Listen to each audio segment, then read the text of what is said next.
বিয়ের পর মেয়েটি একের পর এক 4টি সন্তানের জন্ম দেয়, কিন্তু ভয়ঙ্কর বিষয় ছিল প্রতিটি সন্তান যখন 1 বছর বয়সে পৌঁছাতো তখনই তারা রহস্যজনকভাবে হারিয়ে যেত। তবুও সৌভাগ্যবশত তার স্বামী কখনো তাকে দোষ দেয়নি, বরং সবসময় তার পাশে থেকেছে এবং তাকে সান্ত্বনা দিয়েছে। এরপর তাদের পঞ্চম সন্তান জন্ম নেয়, যারও 1 বছর পূর্ণ হতে চলেছিল।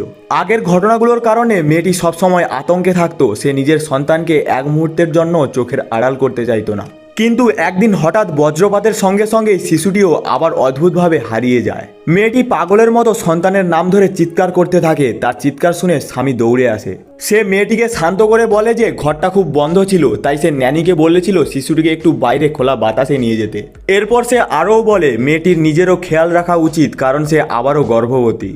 স্বামী চলে যাওয়ার পর হঠাৎ মেয়েটির মনে পড়ে যায় যে সে তাকে পরের দিনের চেকআপে সঙ্গে যেতে বলেছিল। তাই সে নিচে তাকে খুঁজতে যায়, কিন্তু সেখানে গিয়ে ভুলবশত সে এমন এক সত্য শুনে ফেলে যা তার পুরো জীবনটাই বদলে দেয়। সে জানতে পারে তার স্বামী তাদের 4জন হারিয়ে যাওয়া সন্তানকে নিজের আলাদা আলাদা রক্ষিতাদের কাছে দিয়ে দিয়েছে, কারণ তার বিশ্বাস ছিল তার রক্ষিতাদের পক্ষে সন্তান জন্ম দেওয়া কঠিন, অথচ তার স্ত্রীর জন্য সেটা খুব সহজ। এই নিষ্ঠুর সত্য জেনে মেয়েটি ভেঙে পড়ে। সে কখনো কল্পনা করেনি তার স্বামী এতটাই হৃদয়হীন হতে পারে। ঠিক তখনই তার স্বামীর সেক্রেটারি সেখানে ঢোকে, যে আসলে তার এক রক্ষিতা।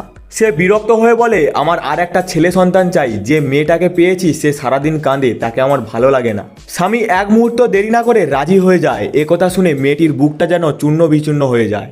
নিজের সন্তানদের ফিরে পাওয়ার জন্য এবং স্বামীকে শাস্তি দেওয়ার উদ্দেশ্যে সে তার শৈশবের বন্ধুকে ফোন করে। তাকে একজন ভালো আইনজীবী আর একটি সার্চ টিমের ব্যবস্থা করতে বলে।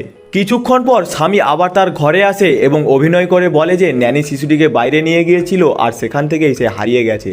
সে কসম খেয়ে বলে যে যেভাবেই হোক শিশুটিকে খুঁজে বের করবে। কিন্তু এবার মেয়েটি তার আসল চেহারা জেনে গেছে, তাই সে আর কোনো প্রতিক্রিয়া দেখায় না, সম্পূর্ণ শান্ত থাকে।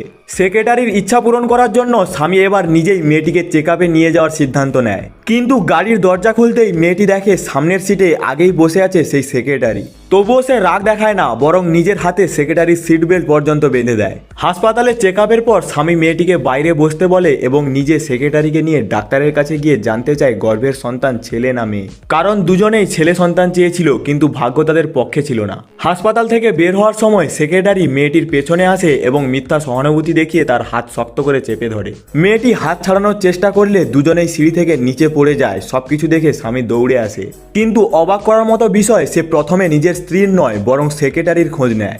আর যখন মেয়েটির জ্ঞান ফেরে তখন সে জানতে পারে তার গর্ভের সন্তান আর বেঁচে নেই।